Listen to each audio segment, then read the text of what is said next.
Union minister Shri Ashwini Mishra గారు ఈ ప్రాంగణంలోకి విచ్చేశారు.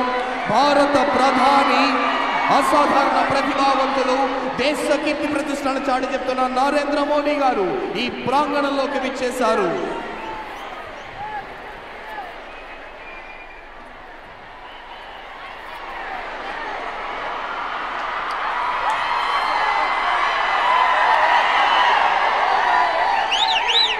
नमस्कार।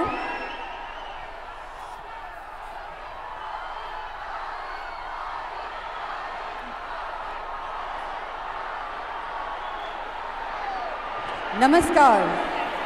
जनमानस के सपनों को सच का प्रकाश देने वाले, हिंदुस्तान को सर्वोच्च शिखर पर ले जाने के लिए प्रतिबद्ध राष्ट्रीय स्वाभिमान के प्रतीक माननीय प्रधानमंत्री माननीय श्री नरेंद्र मोदी जी के आगमन से हम सब गौरवान्वित हैं।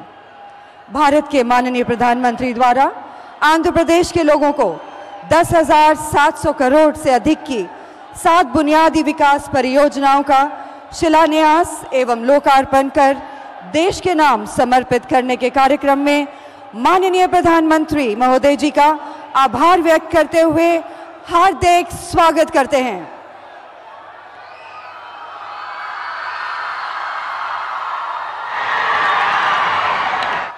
मंच पर आसीन गणमान्य अतिथिगण, श्री बिस्वाभूषण हरिचंदन जी आंध्र प्रदेश के माननीय राज्यपाल, श्री वाई.एस. जगनमोहन रेड्डी जी आंध्र प्रदेश के माननीय मुख्यमंत्री,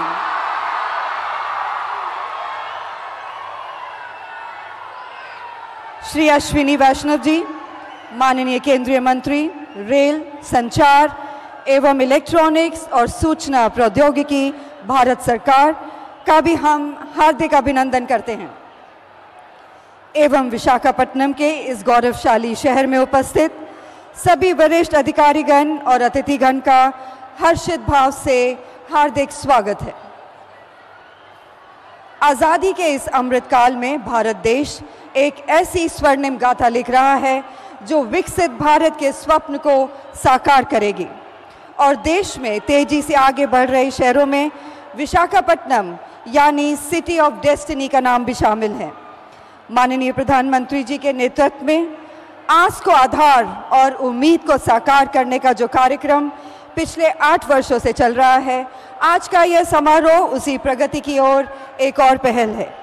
आज के इस भव्य समारोह में भारत के माननीय प्रधानमंत्री जी के दिशा निर्देश में उनकी गरिमामयी उपस्थिति में कई वर्षों की लंबी प्रतीक्षा के बाद विशाखापट्टनम के वासियों का सपना साकार होने जा रहा है और आज का दिन विशाखापट्टनम की विकास की यात्रा में एक बहुत ही अहम दिन है और विशाखापट्टनम के इतिहास में यह स्वर्णिम दिन स्मरणीय हमेशा रहेगा और यह हमारे लिए बहुत ही सौभाग्य का क्षण है जब हम सब इस विकास के साक्षी बने हैं। प्रगति के इस नए आरंभ के लिए आप सभी को हार्दिक शुभकामनाएं। इस प्रतिम अवसर पर आभार स्वरूप विशाखापट्टनम के वासियों की ओर से निवेदन है आंध्र प्रदेश के माननीय मुख्यमंत्री श्री वाई.एस. जगनमोहन रेड्डी जी से कि वे स्मृति चिन्ह एवं शॉल भेंट कर माननीय प्रधानमंत्री जी का औपचारिक रूप से स्वागत और सम्मान करें।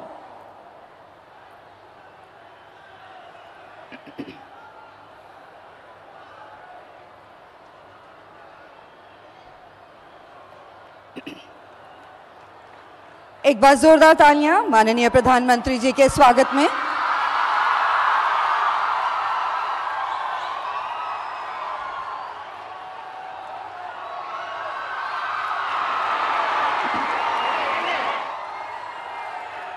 माननीय मुख्यमंत्री जी से निवेदन है एक स्मृति चिन्ह भेंट कर माननीय प्रधानमंत्री जी का स्वागत और सम्मान करें।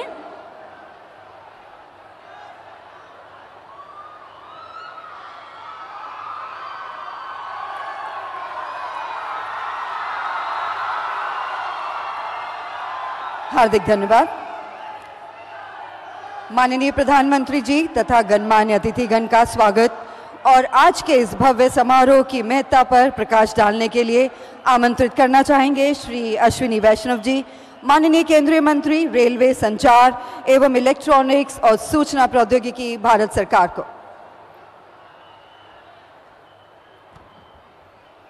pride of India and celebrated all over the world, Honorable Prime Minister Shri Narendra Modi Garu,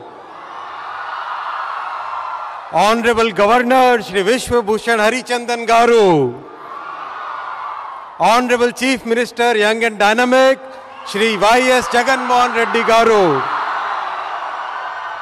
brothers and sisters, Andariki Namaskaramulu. On this auspicious occasion, I welcome all the honorable dignitaries to Visakhapatnam, the city of destiny. India is going through a phenomenal transformation under Prime Minister Shri Narendra Modi ji's visionary leadership. Every sector is changing. We are able to navigate very difficult global scenario only because of Honorable Prime Minister's clarity of vision. Let's take the example of railways. In the past 8 years, Honorable Prime Minister Shri Narendra Modi ji has totally transformed Indian Railways. And throughout this journey, he has kept the poorest, the most vulnerable and the marginalized sections at the center of policy making. Clean platforms, easily accessible facilities, good quality trains, Divyang-friendly designs, solar roofs, all form a part of Prime Minister's vision. Railway stations, a classic case is redevelopment of railway stations. Honorable Prime Minister has given the vision that all the railway stations will become world-class facilities. They will become the cultural and commercial hubs of the city. A huge roof plaza will be created, which will create new urban space, spacious waiting areas, lot of space for local products through the one station, one product outlets. Here in Visakhapatnam, Etiko Pakku toys, the very beautiful wooden toys, they are finding a new market through railway station, and I thank Honorable Prime Minister for mentioning it in the Man Ki Baat program. Under Honorable Prime Minister's visionary leadership, Visakhapatnam station will be completely redeveloped to world class with an investment of rupees 446 crore.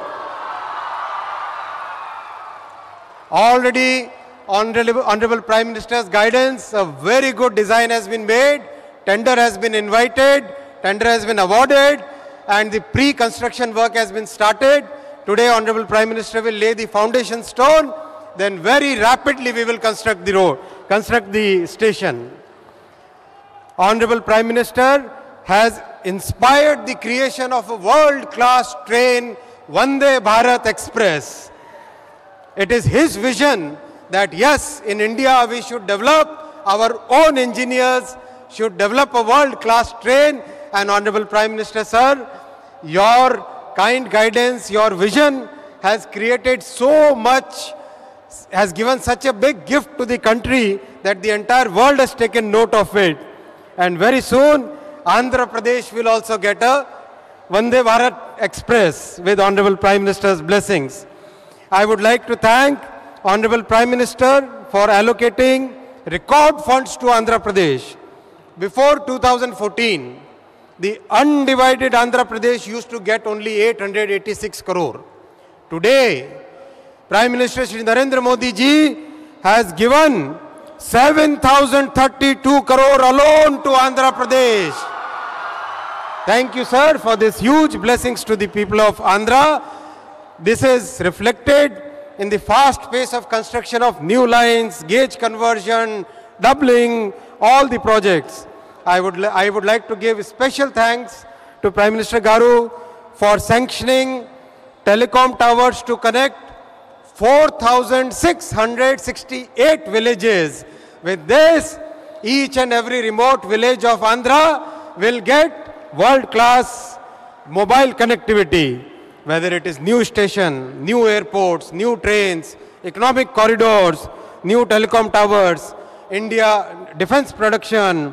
India is witnessing a transformation under Prime Minister's leadership. Let us all contribute to this journey.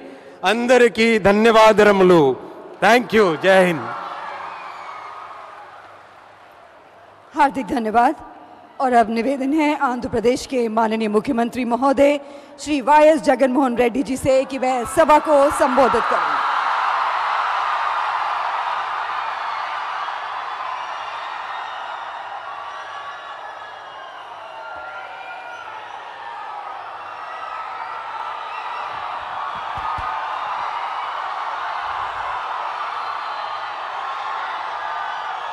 దేశ ప్రగతి రథసారథి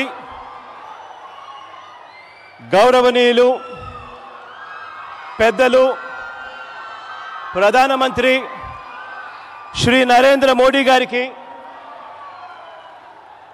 రాష్ట్ర governor Shri Biswabhusan Harichandan గారికి, కేంద్ర మంత్రివర్యులకు, ఇక మనసు నిండా ఆప్యాయతలతో చిక్కటి చిరునవ్వులతో లక్షలాదిగా తరలి వచ్చిన నా అక్కలకు, నా చెల్లెమ్మలకు, నా అన్నదమ్ములకు, అవ్వాతాతలకు ఆంధ్రప్రదేశ్ రాష్ట్ర ప్రభుత్వం తరపున, ఆంధ్రప్రదేశ్ ప్రజల తరపున ఈ ఉత్తరాంధ్ర గడ్డ మీద ఈ విశాఖలో సాదరంగా హృదయపూర్వకంగా రెండు చేతులు జోడించి స్వాగతం పలుకుతా ఉన్నాను.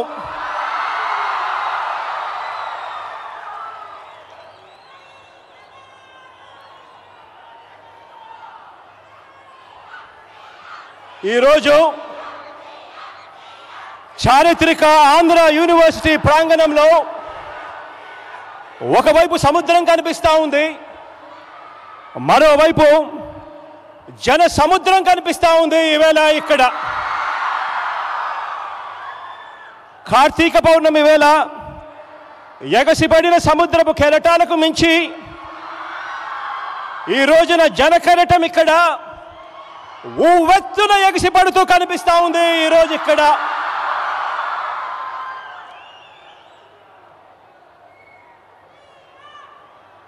ఇక్కడికి వచ్చిన ఈ జనాంగాన్ని చూస్తూ ఉంటే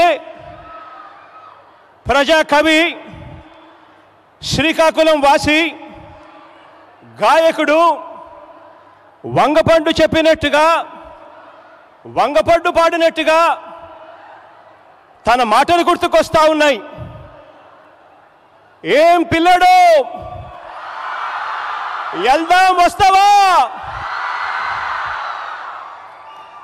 అంటూ ఈరోజు మనం తలపెట్టిన ఈ మహాసభకు ఉత్తరాంధ్ర జనం ప్రభంజనంలా కదిలి రావటం కనిపిస్తూ ఉంది. ఈరోజు ఇక్కడ ఇదే నేల మీద నడియాడిన మహాకవి శ్రీశ్రీ మాటల్లో చెప్పాలి అనంటే, వస్తున్నాయి వస్తున్నాయి జగన్నాథ రథ చక్రాలు అంటూ కదిలి వస్తూ కనిపించే లక్షల జన సందోహం ఈరోజు మన ఎదుట ఇక్కడ కనిపిస్తూ ఉన్నాయి. ఈరోజు దేశమంటే మట్టి కాదోయ్, దేశమంటే మనుషులోయ్ అన్న మన విజయనగరం వాసి మహాకవి గురుజాడ మాటలు మనందరికీ కూడా కర్తవ్య బోధ చేస్తున్నాయి. ప్రజల అభిమానంతో పాటు వారి ఆకాంక్షలకు ఈ జనం, ఇక్కడికి వచ్చిన ఈ జనసాగరం అద్దం పడుతూ ఉంది. దాదాపుగా 10,742 కోట్ల రూపాయలు ఖర్చు అయ్యే అభివృద్ధి కార్యక్రమాలకు గౌరవ ప్రధానమంత్రి శ్రీ నరేంద్ర మోడీ గారు తన చేతుల మీదుగా శంకుస్థాపనలు, ప్రారంభోత్సవాలు చేస్తున్నందుకు ఈ అశేష జనవాహిని తరపున, రాష్ట్ర ప్రజలందరి తరపున నిండు మనసుతో కృతజ్ఞతలు తెలుపుకుంటా ఉన్నాను శ్రీ నరేంద్ర మోడీ గారికి. సార్, ప్రజల ప్రభుత్వంగా గడిచిన 3.5 సంవత్సరాలలో ఈ రాష్ట్రంలో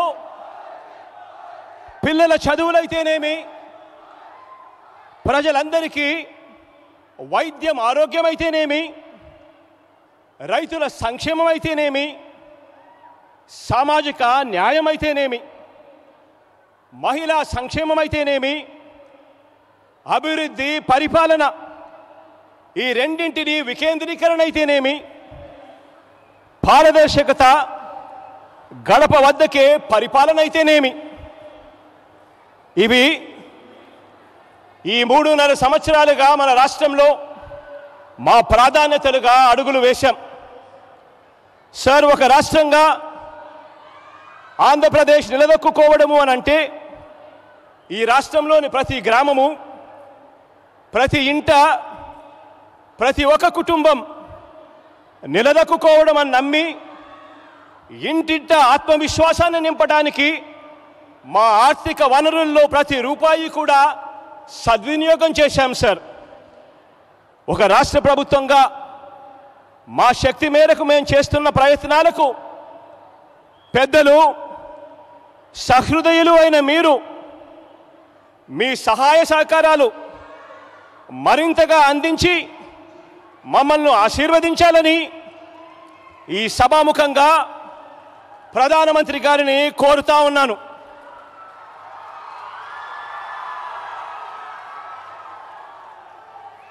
ఎనిమిదేళ్ల క్రితం తనకు తగిలిన అతిపెద్ద గాయం నుంచి మా రాష్ట్రం ఆంధ్రప్రదేశ్ ఇంకా కోలుకోలేదు సార్.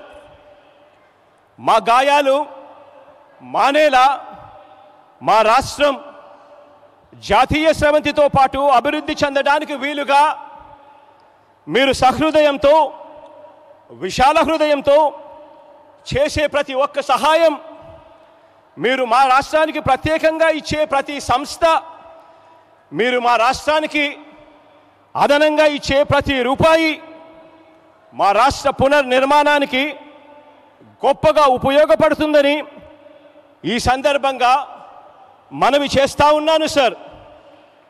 సార్, మీరు మా రాష్ట్రం కోసం, మా ప్రజల కోసం చేసే ఏ మంచైనా కూడా ఈ రాష్ట్రం, ఈ ప్రజానికం ఎప్పటికీ కూడా గుర్తు పెట్టుకుంటుంది అని చెప్పి మనవి చేస్తూ ఉన్నాను.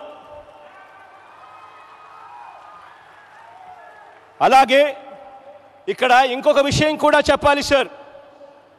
కేంద్ర ప్రభుత్వంతో, ప్రత్యేకంగా మీతో మా అనుబంధం పార్టీలకు, రాజకీయాలకు అతీతం. మా రాష్ట్ర ప్రయోజనాలు తప్ప మాకు మరో ఎజెండా లేదు, ఉండదు, ఉండబోదు సార్. మా రాష్ట్రానికి, మా ప్రజలకు గత ప్రభుత్వాలు చేసిన అన్యాయాల్ని గుర్తుపెట్టుకున్న మా రాష్ట్ర ప్రజలు మీరు మరింతగా పెద్ద మనసుతో, ఆ పెద్ద మనసు చూపితే, అలా మీరు చూపించే ఆ పెద్ద మనసును, మీరు చేసే ఆ మంచిని కూడా గుర్తు పెట్టుకుంటారు అని మరోసారి తెలియజేస్తున్నాను.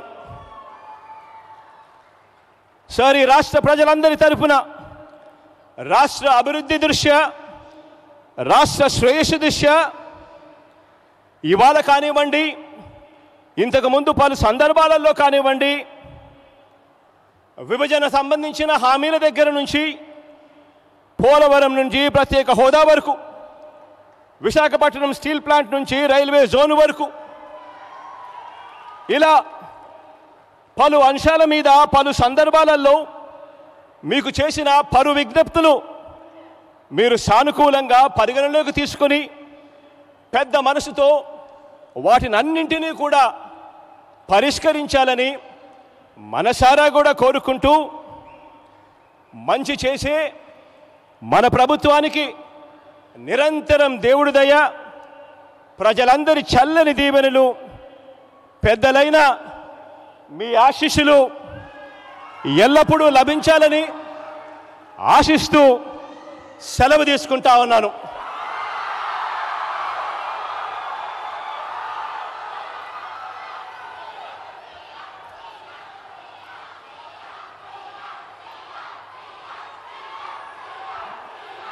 माननीय मुख्यमंत्री महोदय जी का हार्दिक धन्यवाद। माननीय प्रधानमंत्री जी के नेतृत्व में भारत सरकार के अथक प्रयासों से आज इस शुभ अवसर पर कई विकास परियोजनाओं का माननीय प्रधानमंत्री जी द्वारा शुभारंभ करने का अवसर प्राप्त हुआ है।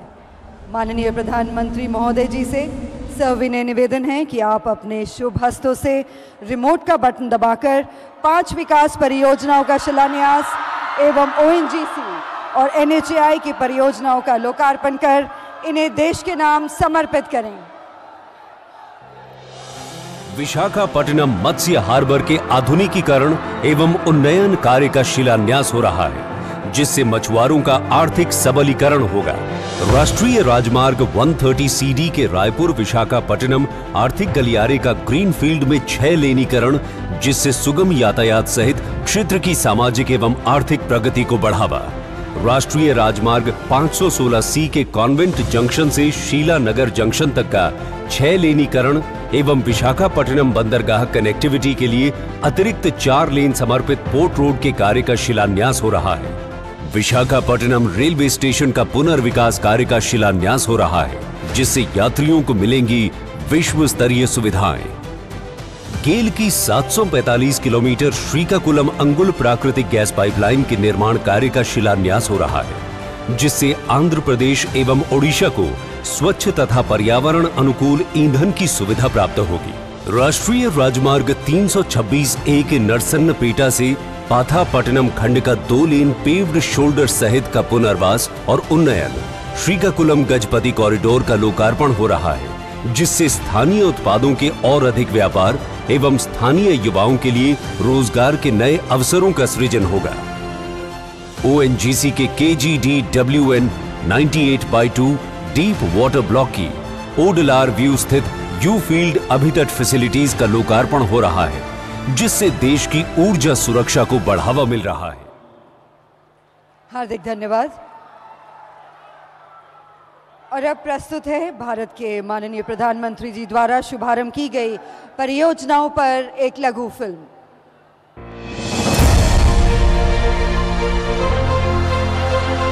नए भारत की नई तस्वीर अब बस एक सपना नहीं, ये प्रगति का प्रत्यक्ष सरोवर बन यहां के करोड़ों देशवासियों की आकांक्षाओं को सींच रहा है।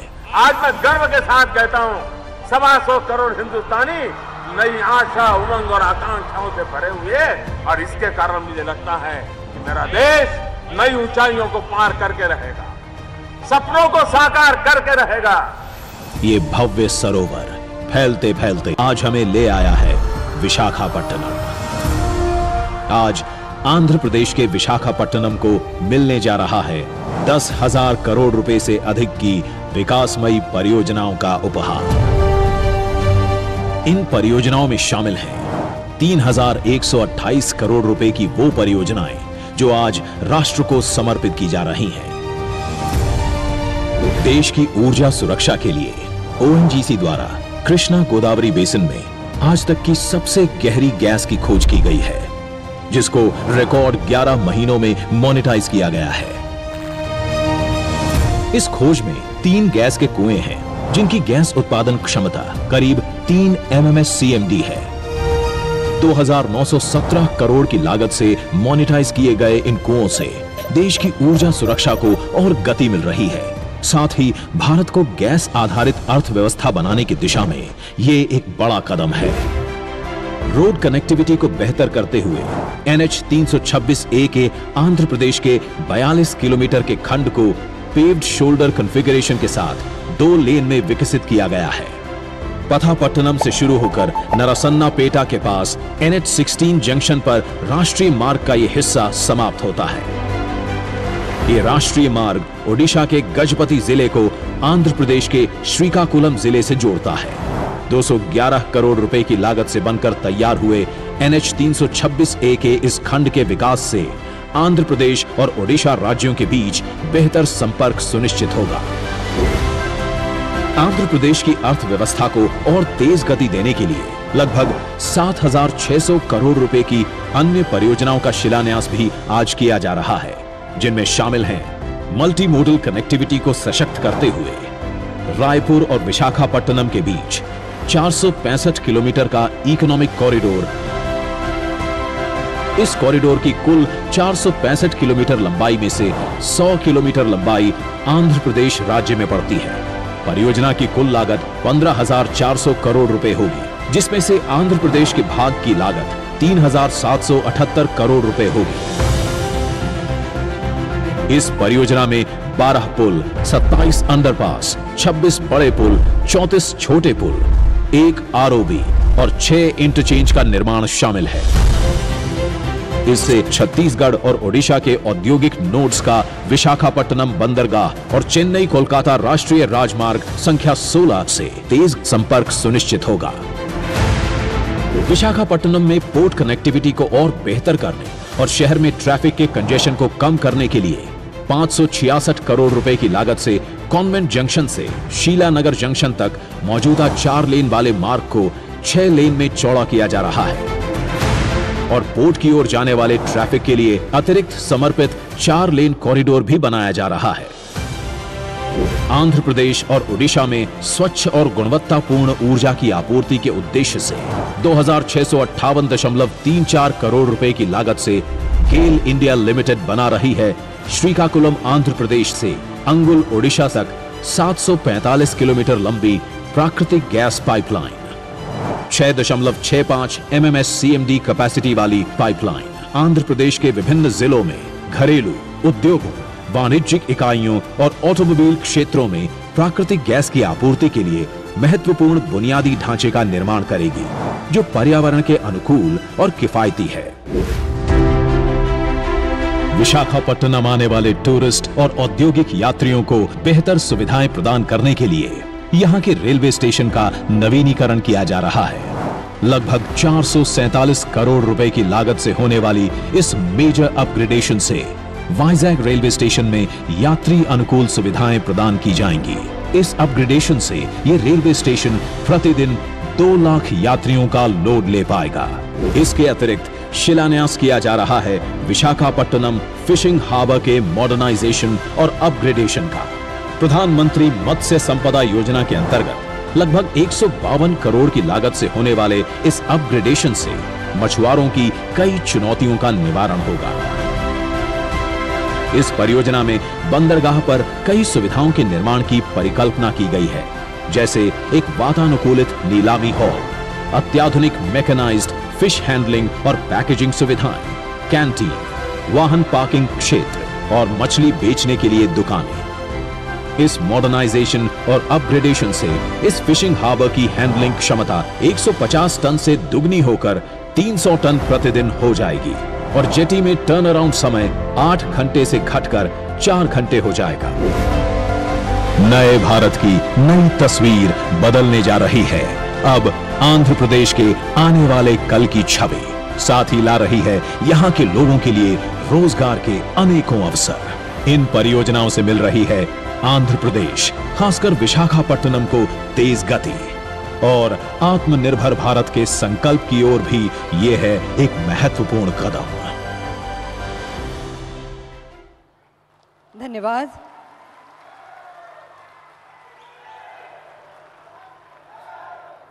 इन ऐतिहासिक क्षणों को अपनी मौजूदगी से गौरवशाली बनाने के लिए भारत के माननीय प्रधानमंत्री माननीय श्री नरेंद्र मोदी जी का आभार व्यक्त करते हुए निवेदन करना चाहेंगे कि आप अपने प्रेरणात्मक संदेश के साथ हम सबका मार्गदर्शन करें। और एक बार जोरदार तालियां माननीय प्रधानमंत्री जी के स्वागत में।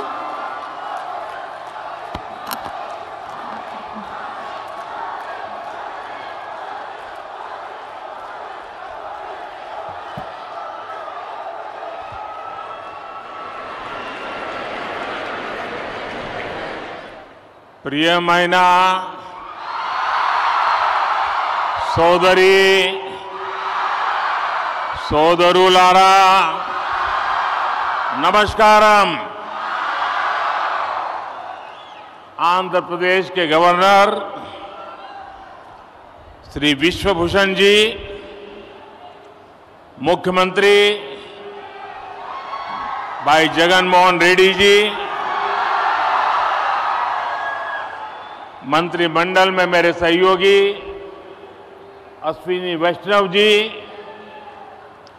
यहां उपस्थित अन्य महानुभाव और आंध्र प्रदेश के मेरे प्यारे भाई और बहनों, ఆంధ్రప్రదేశ్ గవర్నర్ శ్రీ హరిచందన్ విశ్వభూషణ్ గారికి, ముఖ్యమంత్రి శ్రీ జగన్మోహన్ రెడ్డి గారికి, కేంద్ర ప్రభుత్వంలో నా సహచర మంత్రి శ్రీ అశ్విని వైష్ణవ్ గారికి, అలాగే ఇక్కడ ఉపస్థితులైన అందరూ మహానుభావులకి మరియు ఆంధ్రప్రదేశ్ సోదరి సోదరులందరికీ నమస్కారం। कुछ महीने पहले ही मुझे विप्लव वीरुडु अल्लूरू सीताराम राजू जी की 125वीं जन्म जयंती के कार्यक्रम में आप सबके बीच आने का सौभाग्य मिला था। కొన్ని నెలల ముందు నేను విప్లవ వీరుడు అల్లూరి సీతారామరాజు 120వ జన్మ జయంతికి వచ్చే సౌభాగ్యం కలిగింది। आज एक बार फिर मैं एक ऐसे अवसर पर आंध्र की धरती पर आया हूं जो आंध्र प्रदेश और विशाखापट्टनम के लिए बहुत बड़ा दिन है। ఇటువంటి ఇంకో అవకాశం ఆంధ్ర ప్రాంతానికి వచ్చింది। ఇది ఆంధ్రప్రదేశ్ మరియు విశాఖపట్నానికి గొప్ప దినం। विशाखापट्टनम भारत का एक विशेष पट्टनम है। ये शहर बहुत खास है। यहां हमेशा से व्यापार की समृद्ध परंपरा रही है। విశాఖపట్నం భారతదేశం యొక్క ఒక ప్రముఖ నగరం। ఇది ఒక ప్రత్యేకమైన నగరం। ఇక్కడ ఎప్పుడూ వ్యాపారం సమృద్ధిగా జరిగే పరంపర ఉంది। विशाखापट्टनम प्राचीन भारत का एक महत्वपूर्ण पोर्ट था। हजारों वर्ष पहले भी इस पोर्ट के जरिए पश्चिमी एशिया और रोम तक व्यापार होता था और आज भी विशाखापट्टनम भारत के व्यापार का केंद्र बिंदु बना हुआ है। విశాఖపట్నం ప్రాచీన భారతదేశం యొక్క ప్రముఖ ఓడరేవు। ఈ ఓడరేవు ద్వారా 1000 ఏళ్ల క్రితం నుండి పశ్చిమాసియా రోమ్ వరకు వ్యాపారం జరుగుతూ ఉండేది। నేడు కూడా విశాఖపట్నం భారతదేశం యొక్క వ్యాపారానికి ముఖ్య కేంద్ర బిందువు। 10,000 करोड़ रुपए से अधिक के प्रोजेक्ट का लोकार्पण और शिलान्यास आंध्र प्रदेश और विशाखापट्टनम की आकांक्षाओं को पूरा करने का एक माध्यम बनेगी। 10,000 కోట్ల ప్రాజెక్టులు దేశానికి అంకితం మరియు శంకుస్థాపన చేసే ఆంధ్రప్రదేశ్ మరియు విశాఖపట్నం ప్రజల ఆకాంక్షల్ని పూర్తి చేసే మాధ్యంగా ఉంటుంది। ये योजनाएं इंफ्रास्ट्रक्चर से लेकर ईज ऑफ लिविंग और आत्मनिर्भर भारत तक कई नए आयाम खोलेगी, विकास को नई ऊंचाई पर ले जाएगी। मैं इसके लिए आंध्र प्रदेश के सभी निवासियों को हृदय से बहुत बहुत बधाई देता हूं। ఈ పథకాలు మౌలిక సదుపాయాల వల్ల సులభతర జీవితానికి, స్వయం సమృద్ధి భారత సాకారానికి అనేక అవకాశాలు కల్పిస్తుంది। ఇది అభివృద్ధి యొక్క కొత్త శిఖరాలు చేరుకోవడానికి తోడ్పాటు అందిస్తుంది। నేను ఇందుకోసం ఆంధ్రప్రదేశ్లో నివాసం ఉంటున్న అందరికీ హృదయపూర్వక అభినందనలు తెలుపుతున్నాను। मैं इस अवसर पर हमारे देश के पूर्व उपराष्ट्रपति श्री वेंकैया नायडू गारू का भी और श्री हरिबाबू का भी धन्यवाद करना चाहता हूं। वो जब भी मिलते हैं तो आंध्र के विकास के बारे में हमारी काफी बातें होती हैं। आंध्र के लिए उनका प्यार और समर्पण अतुलनीय है। నేను ఈ సందర్భంగా మన దేశ మాజీ ఉపరాష్ట్రపతి శ్రీ వెంకయ్య నాయుడు గారికి హరిబాబు గారికి ధన్యవాదాలు తెలియజేస్తున్నాను. వాళ్ళు ఎప్పుడు నన్ను కలిసినా ఆంధ్ర ప్రాంతం యొక్క అభివృద్ధి వికాసం గురించే మాట్లాడుతుండేవారు. ఆంధ్ర ప్రాంత ప్రజల పట్ల వాళ్ళకి ప్రేమ అంకిత భావం కొలమానం లేనిది. साथियों, आंध्र प्रदेश के लोगों की एक बहुत खास बात होती है कि वो स्वभाव से बहुत स्नेही और उद्यमी होते हैं। आज तकरीबन दुनिया के हर कोने में, हर काम में आंध्र प्रदेश के लोग अपनी प्रतिभा का प्रदर्शन कर रहे हैं। మిత్రులారా, ఆంధ్రప్రదేశ్ ప్రజలకి ఒక ప్రత్యేకత ఉంది. వాళ్ళు స్వభావరీత్యా స్నేహపూర్వకంగా ఔత్సాహికంగా కలిగి ఉంటారు. నేడు ప్రపంచంలో అనేక చోట్ల అన్ని పనుల్లో ఆంధ్ర ప్రాంతం వాళ్ళు తమ ప్రతిభను కనపరుస్తున్నారు. बात चाहे एजुकेशन की हो या एंटरप्राइज की, टेक्नोलॉजी की हो या मेडिकल प्रोफेशन की, हर क्षेत्र में आंध्र प्रदेश के लोगों ने अपनी विशिष्ट पहचान बनाई है। ఇది చదువు గురించి అయినా కానీ, వ్యాపార దృక్పథం గురించి అయినా కానీ, సాంకేతిక రంగంలో కానీ, వైద్య రంగానికి సంబంధించిందైనా కానీ అన్ని చోట్ల ఆంధ్ర ప్రాంత ప్రజలు తమ ప్రత్యేక గుర్తింపు ప్రదర్శిస్తున్నారు. ये पहचान सिर्फ प्रोफेशनल क्वालिटी की वजह से ही नहीं बनी, बल्कि ये उनके मिलनसार व्यवहार की वजह से बनी है। आंध्र प्रदेश के लोगों का खुश मिजाज और जिंदादिल व्यक्तित्व हर किसी को उनका मुरीद बना देता है। ఈ గుర్తింపు వృత్తిపరమైన లక్షణాల కారణంగా కాక వాళ్ళ యొక్క కలుపుకోరుతనం కారణంగా ఏర్పడింది. ఆంధ్రప్రదేశ్ ప్రజల యొక్క ఉల్లాసవంతమైన ఉన్నతమైన వ్యక్తిత్వం వాళ్ళని అలా మెచ్చుకునేలా చేస్తుంది. तेलुगु भाषी लोग हमेशा बेहतर की तलाश में रहते हैं और हमेशा बेहतर करने की कोशिश करते रहते हैं। मुझे खुशी है कि आज यहां जिन विकास परियोजनाओं का शिलान्यास और लोकार्पण हुआ है वो भी आंध्र प्रदेश में प्रगति की गति को और बेहतर करेगी। తెలుగు ప్రజలు ఎప్పుడు కూడా అందరి బాగు కోసం వెతుకుతూ ఉంటారు, అలాగే బాగు చేయడం కోసం కృషి చేస్తుంటారు. నాకు చాలా సంతోషంగా ఉంది. ఈరోజు అభివృద్ధి కార్యక్రమాల యొక్క శంకుస్థాపన జాతికి అంకితం చేసిన విషయంలో ఆంధ్ర ప్రాంతం యొక్క అభివృద్ధి మెరుగుపడడానికి దోహదపడతాయని చెప్పి భావిస్తున్నాను. साथियों, आजादी के अमृत काल में देश विकसित भारत के लक्ष्य को लेकर विकास के रास्ते पर तेजी से आगे बढ़ रहा है। మిత్రులారా, మనం స్వతంత్ర దినోత్సవం యొక్క అమృత కాలంలో ఉన్నాం. వికసించిన భారత అనే లక్ష్యంతో అభివృద్ధి పదంలో ముందుకి తోసిపోతున్నాం.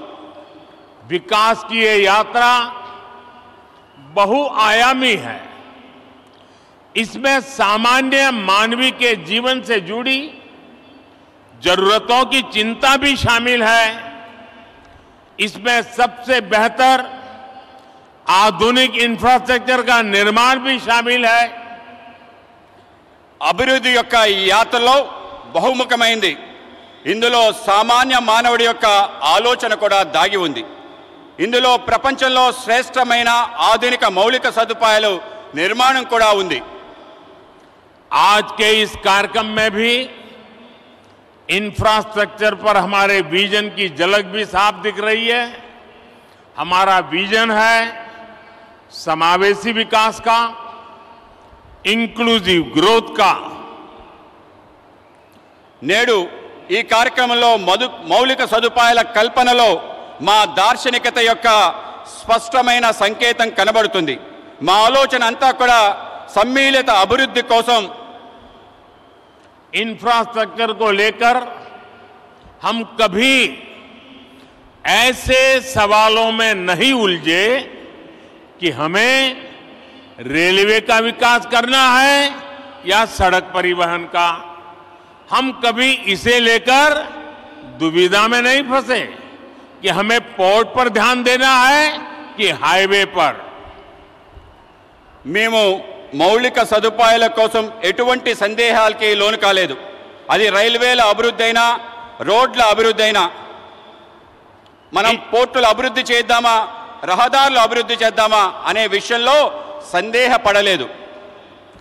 इंफ्रास्ट्रक्चर के इस आइसोलेटेड व्यू से देश को भारी नुकसान उठाना पड़ा.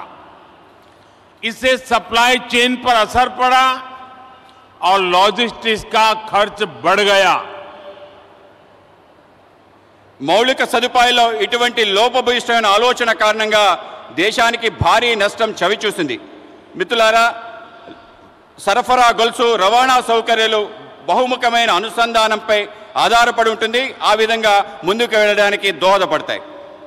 साथियों, सप्लाई चेन और लॉजिस्टिक्स मल्टी मॉडल कनेक्टिविटी पर निर्भर करते हैं. इसलिए हमने इंफ्रास्ट्रक्चर के विकास को लेकर के नई अप्रोच अपनाई. हमने विकास के इंटीग्रेटेड व्यू को महत्व दिया. మిత్రులారా, సరఫరా గొలుసు బహుముఖమైన అనుసంధానంపై ఆధారపడి ఉంటుంది. ఇందుకోసం మేము మౌలిక సదుపాయాల కోసం ప్రత్యేకమైన ఒక కొత్త పద్ధతిని ప్రారంభించాం. మౌలిక సదుపాయాలు ఏకీకృత ఆలోచనలకు పెద్దపీట వేశాము. आज जिस इकोनॉमिक कॉरिडोर की नींव रखी गई है उसमें 6 लेन वाली सड़क का प्रावधान है. पोर्ट तक पहुंचने के लिए एक अलग सड़क भी बनाई जाएगी. एक तरफ हम विशाखापट्टनम रेलवे स्टेशन को संवार रहे हैं तो दूसरी तरफ फिशिंग हार्बर को अत्याधुनिक बना रहे हैं. నేడు ఎకనామిక్ కారిడార్ ఆర్థిక లోగుల గురించి ఆలోచిస్తున్నాము. అందులో 6 రోడ్ల సదుపాయం గురించి ఉంది. పోర్టు వరకు చేరడం కోసం ఒక ప్రత్యేకమైన రోడ్డు నిర్మాణం చేయడం జరుగుతుంది. ఒక పక్క విశాఖపట్నం రైల్వే స్టేషన్ని ఆధునీకరిస్తున్నాయి, ఇంకో పక్క మన చేపల రేవుని కూడా ఆధునీకరిస్తున్నాం. साथियों, इंफ्रास्ट्रक्चर का ये इंटीग्रेटेड व्यू पीएम गति शक्ति नेशनल मास्टर प्लान की वजह से संभव हुआ है. गति शक्ति प्लान से न सिर्फ इंफ्रास्ट्रक्चर निर्माण की रफ्तार तेज हुई है बल्कि इससे परियोजनाओं पर लगने वाला खर्च भी कम हुआ है. మిత్రులారా, మౌలిక సదుపాయాల ఏకీకృత ఆలోచన కారణంగా ప్రధానమంత్రి గతిశక్తి జాతీయ ప్రణాళిక కారణంగా జరుగుతుంది. మిషన్ గతిశక్తి ద్వారా మౌలిక సదుపాయాల వేగం పెరుగుతుంది. దీంతో పాటు అనేక ప్రాజెక్టులపై జరిగే ఖర్చు బాగా తగ్గుతుంది. मल्टी मॉडल ट्रांसपोर्ट सिस्टम ही हर शहर का भविष्य है और विशाखापट्टनम ने इस दिशा में कदम बढ़ा दिया है. మల్టీ మోడల్ లాజిస్టిక్స్ బహుముఖమైన రవాణా వ్యవస్థ ప్రతి నగరం యొక్క భవిష్యత్. విశాఖపట్నం కూడా ఈ దశగా ముందడుగు వేస్తుంది. मुझे मालूम है कि इन परियोजनाओं का आंध्र के लोगों को लंबे समय से इंतजार था और आज जब ये इंतजार पूरा हो रहा है तो आंध्र प्रदेश और इसके तटीय क्षेत्र एक नई रफ्तार के साथ विकास की इस दौड़ में आगे बढ़ेंगे. నాకు తెలుసు మీరు ఈ యొక్క ప్రాజెక్ట్స్ కోసం ఆంధ్ర ప్రజలు ఎంతో కాలం నుంచి ఎదురు చూస్తున్నారు. ఈరోజు మీ నిరీక్షణ పూర్తయిన సందర్భం ఆంధ్రప్రదేశ్ మరియు తీర ప్రాంతం యొక్క కొత్త వేగంతో అభివృద్ధి దిశగా ఉరకలు వేస్తుంది. साथियों, आज पूरी दुनिया संघर्ष के नए दौर से गुजर रही है. कुछ देशों में जरूरी सामानों की किल्लत है, तो कुछ देश ऊर्जा संकट से जूझ रहे हैं. तकरीबन हर देश अपनी गिरती अर्थव्यवस्था को लेकर परेशान है. మిత్రులారా, ఈరోజు ప్రపంచం మొత్తం కష్టాల్లో ఉంది. కొన్ని దేశాలకు నిత్యావసర సరుకులు కొరతతో ఇబ్బంది పడుతున్నాయి. కొన్ని దేశాలు ఇంధన సంక్షోభంతో ఇబ్బంది పడుతున్నాయి. దాదాపు ప్రతి దేశం వాళ్ళ క్షీణిస్తున్న ఆర్థిక వ్యవస్థపై ఆందోళన చెందుతున్నారు. लेकिन इन सब के बीच भारत कई क्षेत्रों में बुलंदियां छू रहा है.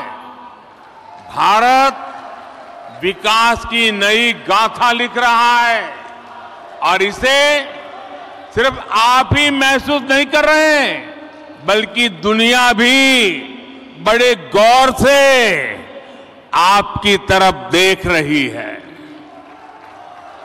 కానీ ఇటువంటి కష్టకాలంలో భారతదేశం అనేక సవాళ్ల మధ్య కొత్త ఎత్తులు చేరుకుంటుంది. భారతదేశం ఒక సరికొత్త అభివృద్ధి చరిత్ర రాస్తుంది.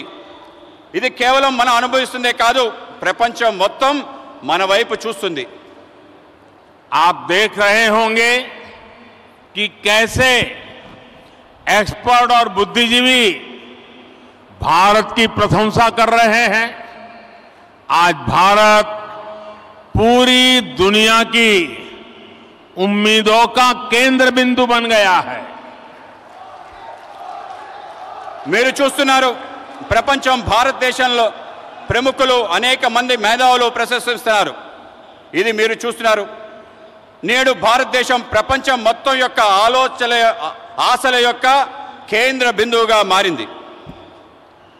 ऐसा इसलिए संभव हुआ है क्योंकि आज भारत अपने नागरिकों की आशाओं, आवश्यकताओं को सर्वोपरि रखते हुए काम कर रहा है. हमारी हर पॉलिसी, हर फैसला सामान्य मानवी के जीवन को बेहतर बनाने के लिए है. ఇది ఎందుకు అయిందంటే ఇప్పుడు భారత్ వాళ్ళ పౌరుల యొక్క ఆకాంక్షలను, ఆశల్ని ప్రధానంగా తీసుకొని పనిచేస్తుంది. మా ప్రతి విధానం, మా ప్రతి నిర్ణయం సామాన్య మానవుడి యొక్క జీవితాన్ని మెరుగుపరచడం కోసమే. आज एक तरफ PLI scheme, GST, IBC, national infrastructure pipeline, गति शक्ति जैसी पॉलिसी की वजह से भारत में निवेश बढ़ रहा है, तो दूसरी तरफ गरीबों के कल्याण के लिए चलाई जा रही योजनाओं का लगातार विस्तार हो रहा है. నేడు ఒక పక్క పిఎల్ఐ స్కీమ్, జిఎస్టి, ఐబీసీ, జాతీయ మౌలిక సదుపాయాలు, పైప్లైన్, గతిశక్తి వంటి పాలసీలు వల్ల భారతదేశంలో పెట్టుబడులు పెరుగుతున్నాయి. మరోపక్క పేదవాళ్ల కళ్యాణం కోసం అనేక పథకాలను అమలు చేస్తున్నాం. వాటిని నిరంతరం పెంచుకుంటూ పోతున్నాం. विकास की इस यात्रा में आज देश के वो इलाके भी शामिल हैं जो पहले हाशिए पर होते थे. सबसे पिछड़े जिलों में भी एस्पिरेशनल डिस्ट्रिक्ट प्रोग्राम के जरिए विकास से जुड़ी योजनाएं चलाई जा रही है. అభివృద్ధి యొక్క ఈ ప్రయాణంలో దేశంలో అనేక ప్రాంతాలు, అట్టడుగు ప్రాంతాలు కూడా చేర్చబడ్డాయి. ఆకాంక్ష జిల్లాల కార్యక్రమంలో వెనుకబడ్డ జిల్లాల్లో అనేక రకాల అభివృద్ధి కార్యక్రమాలు అమలు చేస్తున్నాం. देश के करोड़ों गरीबों को पिछले 2.5 साल से मुफ्त अनाज दिया जा रहा है। पिछले 3.5 साल से पीएम किसान योजना के जरिए किसान के खाते में हर वर्ष सीधे 6,000 रुपये पहुंच रहे हैं। దేశంలో కోట్లాది మంది పేదవాళ్లకు గత 2.5 సంవత్సరాలుగా ఉచిత బియ్యం ఇస్తున్నాము. గత 3.5 సంవత్సరాల నుండి ప్రధానమంత్రి కిసాన్ సమ్మాన్ నిధి ద్వారా రైతుల ఖాతాల్లో నేరుగా 6,000 రూపాయలు చేరుతుంది. इसी तरह सनराइज सेक्टर से जुड़ी हमारी पॉलिसी की वजह से युवाओं के लिए नए अवसर बन रहे हैं। ड्रोन से लेकर गेमिंग तक, स्पेस से लेकर स्टार्टअप तक हर क्षेत्र को हमारी पॉलिसी की वजह से आगे बढ़ने का मौका मिल रहा है। అదేవిధంగా సన్ రైజ్ సెక్టర్స్ యొక్క ఆలోచన కారణంగా యువతకి కొత్త అవకాశాలు లభిస్తున్నాయి. అది డ్రోన్ మొదలు గేమింగ్ వరకు, అంతరిక్షం నుండి అంకురాల వరకు అన్ని క్షేత్రాల్లో మా పనుల కారణంగా ముందుకు వెళ్ళడానికి అవకాశం దొరుకుతుంది. साथियों, जब लक्ष्य स्पष्ट होते हैं तो आकाश की ऊंचाइयां हो या समुद्र की गहराइयां, हम अवसरों को तलाश भी लेते हैं और तराश भी लेते हैं। आज आंध्र में मॉडर्न टेक्नोलॉजी के जरिए डीप वाटर एनर्जी को निकालने की शुरुआत इसका एक बड़ा उदाहरण है। మిత్రులారా, ఎప్పుడైతే లక్ష్యం స్పష్టంగా ఉంటుందో అప్పుడు అవకాశం యొక్క అంచులైన, సముద్రం యొక్క లోతులైన అవకాశాలని వెతుకుతాం, అవకాశాలని అందిపుచ్చుకుంటాం. ఈరోజు ఆంధ్రప్రదేశ్లో ఆధునిక సాంకేతిక పరిజ్ఞానం ద్వారా డీప్ వాటర్లో ఇంధనాన్ని వెలికి తీయటం అనేది ఒక గొప్ప ఉదాహరణ మాత్రమే. और आज देश ब्लू इकोनॉमी से जुड़ी अनंत संभावनाओं को साकार करने के लिए भी बड़े स्तर पर प्रयास कर रहा है। ब्लू इकोनॉमी पहली बार देश की इतनी बड़ी प्राथमिकता बनी है। ఈరోజు దేశంలో నీలి ఆర్థిక వ్యవస్థతో ముడిపడి అనేక అవకాశాలు సాకారం కోసం పెద్ద ఎత్తున కృషి చేస్తున్నాం. బ్లూ ఎకానమీ మొదటిసారి ఇంత ప్రాధాన్యత అంశంగా చేర్చబడింది. मत्स्य पालकों के लिए अब किसान क्रेडिट कार्ड ऐसी सुविधा भी उपलब्ध है। आज विशाखापट्टनम फिशिंग हार्बर को आधुनिक बनाने का जो काम शुरू हुआ है, इससे हमारे मछुआरे भाई बहनों का जीवन आसान होगा। మత్స్యకారులకు కూడా కిసాన్ క్రెడిట్ కార్డ్ లాంటి సదుపాయాలు లభిస్తున్నాయి. ఈరోజు విశాఖపట్నం యొక్క మత్స్యరేవు ఆధునీకరణ పని ప్రారంభమవుతుంది. దీనివల్ల మత్స్యకార సోదరి సోదరుల యొక్క జీవితం సులభతరం అవుతుంది. जैसे जैसे गरीब की ताकत बढ़ेगी और आधुनिक इंफ्रास्ट्रक्चर से जुड़े अवसरों तक उसकी पहुंच होगी, विकसित भारत का हमारा सपना भी पूरा होगा।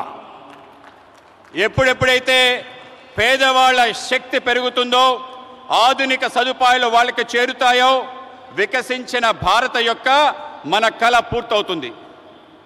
साथियों, समुद्र सदियों से भारत के लिए समृद्धि और संपन्नता का स्रोत रहा है और हमारे समुद्र तटों ने इस समृद्धि के लिए गेटवे का काम किया है।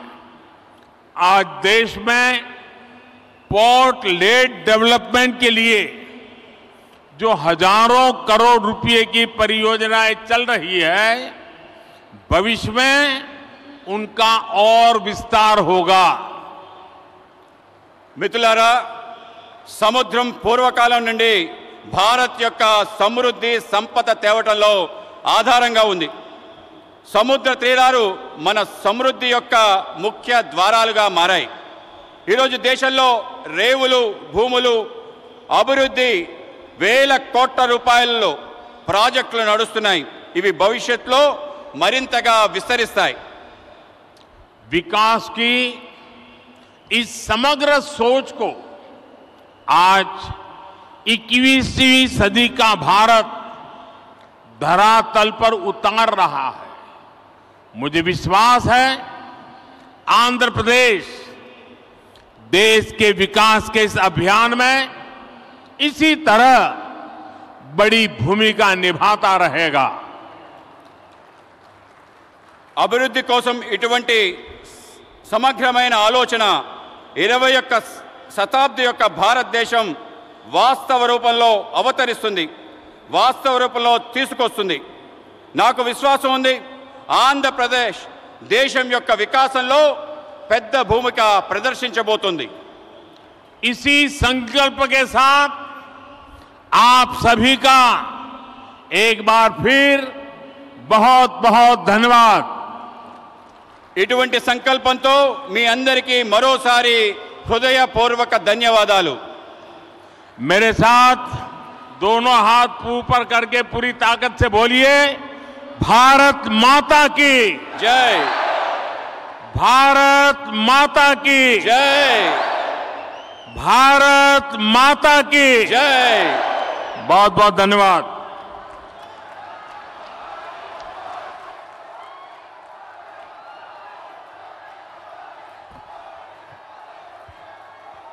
माननीय प्रधानमंत्री जी का पुनः आभार व्यक्त करते हुए हार्दिक धन्यवाद करना चाहते हैं कि आपने अपने कीमती समय में से वक्त निकाला और आंध्र प्रदेश के वासियों के लिए विकास परियोजनाओं का शिलान्यास एवं अनावरण किया।